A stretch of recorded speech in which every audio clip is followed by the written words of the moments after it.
What makes someone beautiful? What makes someone valuable? What makes someone worthy of being free? What about women stripped down of all dignity?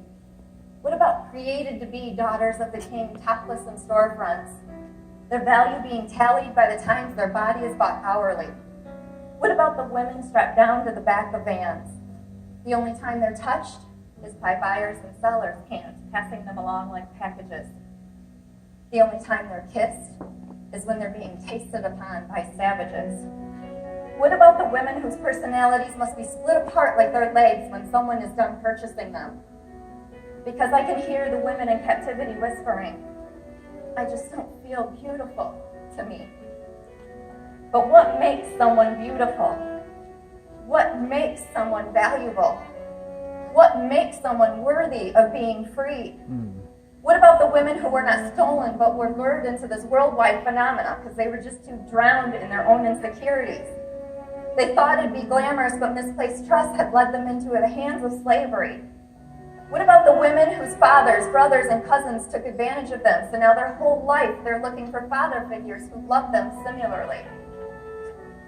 What about the children whose mothers rather live a life of luxury than to protect their daughter's virginity, to save up their daughter's purity, to defend their daughter's chance of ever not hating their sexuality?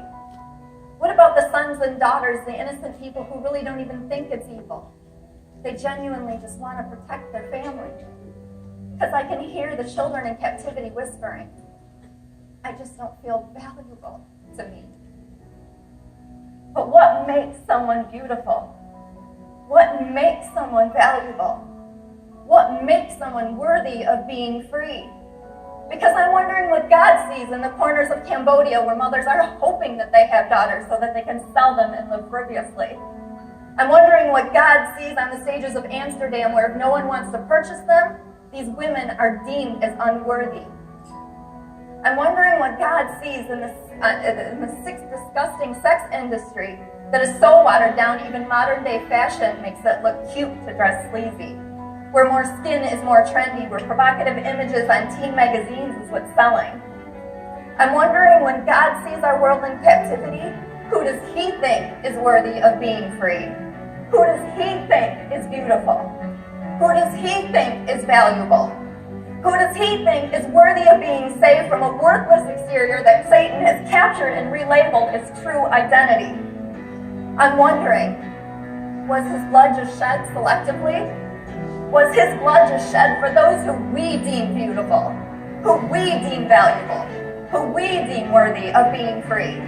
Or when Christ said to love our neighbor, does that also include the prostitute down the street? Does that also include the captured souls, stripped down and destroyed teenagers overseas?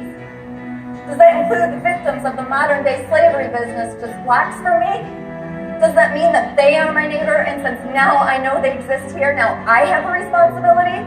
Because underneath of all of these stories, no matter how they started, no matter how they ended, underlying is the same lie, the same enemy, creating trash out of what God created for beauty, creating lust out of what God created to be lovely, creating sin out of what God created to represent him perfectly. And the enemy is not just the institution. The enemy is not just the pornographic advertisements. The enemy is not just the misconstrued affection used and abused capitalization on women. No, the enemy is also the voice inside of each one of us, telling us that it is okay if we do nothing. But Egypt, your time is done. Your chains have been overcome, for Jesus Christ has come to redeem our thinking. For if we had hands like God and arms like Christ, we'd reach far, we'd take each scar, we'd never measure the length. We'd never hesitate. We'd never take the time to think about it. And wait, we'd stretch so far we'd have stretch marks of faith. Because some people only know the comfort of their chains. Some people think God only looks like their abusive father's face. Some people don't even know that there's a possibility to be saved because they don't know what we know. That love isn't something you pay for. Lust isn't something you pay for. Sex isn't something you pay for. Sin is something that you pay for, and that price has already been paid with the blood of a Savior whose arms stretch so far they stretch through time with limitless, relentless, restoring grace. Who in our world needs to hear this today? Who right beside you needs some truth today?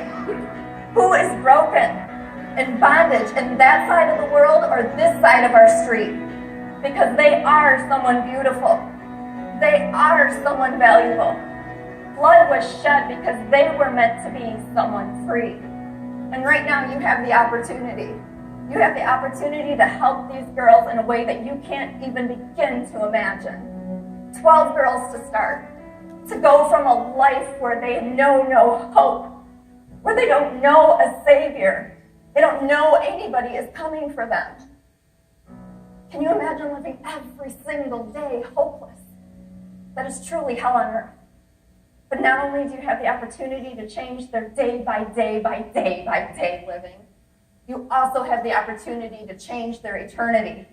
Because in this home, I can guarantee you that these girls will know God's love. That is an absolute guarantee. I can guarantee you that everything that you give today will go towards building a home for these girls. There is no anything to pay for. This is to build a home for these girls. So please, with all of your heart, what you sacrifice right now might hurt you for a month. It might hurt you for a little longer. But it could change eternity for somebody else. On each of your tables, there's envelopes. And there's a big envelope, and then inside of the big envelope, there's littler envelopes. So if the table host or somebody at the table wants to take those envelopes and start passing around the other envelopes, when you're all done,